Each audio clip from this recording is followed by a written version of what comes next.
வணக்கம் மக்களே! ஐசிஎன்னும் natural body building competition இன்னைக்கு நடக்க போகுது. ஸோ பம்பிங்க்கு தேவையான ஃபுட்ஸ் எல்லாம் இன்னைக்கு வாங்க ஷாப்பிங் வந்தாச்சு. ஆல்ரெடி பம்பிங்க்கு தேவையான ஃபுட்ஸ்லாம் நான் வாங்கி வச்சுட்டேன். ஸோ டேட்ஸும் பாதாம் மட்டும் இன்னும் வாங்காம இருந்துச்சு. அதையும் வாங்கிட்டு ரூம் வந்தாச்சு. பாதாம் எதுக்குன்னா, மார்னிங் எந்திரிக்கும்போது பம்பே இல்லாத மாரி ஃபீல் ஆச்சு எனக்கு. ஸோ டேட்ஸ் அண்ட் பாதாம் சாப்பிட்டோம்னா கொஞ்சம் ஸ்லோவா மசில் பம்ப் ஆகும் ஒரு 15 மினிட்ஸ்ல. ஸோ அதனால நான் அந்த டேட்ஸ் அண்ட் பாதாம் சாப்பிட்டுட்டு கொஞ்சம் தூங்கலான்னு படுத்தாச்சு. அடுத்து தூங்கி எந்திரிச்சோனையும் கொஞ்சம் பம்ப் நல்லா ஃபீல் ஆச்சு எனக்கு. ஸோ சரி காம்படிஷன் ரெடி ஆகலாம் அப்படின்னு சொல்லி எந்திச்சு ரெடியாக ஆரம்பிச்சிட்டேன். மார்னிங் மீல்க்கு 200 கிராம் சிக்கனில் 100 கிராம் சிக்கன் சாப்பிட்டுட்டேன். ஆஃப்டர்நூன் மீல்க்கு கெட்டில்லையே நான் ஸ்வீட் பொட்டேட்டோ பாயில் பண்ணிட்டேன். தென் பேலன்ஸ் உள்ள 100 கிராம் சிக்கனையும் ஸ்வீட் பொட்டேட்டோயும் வச்சு சாப்பிட்டுட்டு லஞ்சை முடிச்சாச்சு. தென் காம்படிஷன் போக ரெடி ஆயாச்சு. எனக்கு ஷோ 6 மணிக்கு, நான் வந்தது 4:30.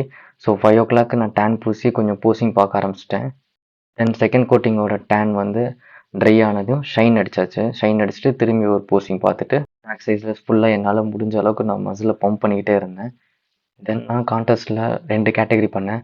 ஒன்று அண்டர் 23, ஒன்று ஓப்பன் கேட்டகரி.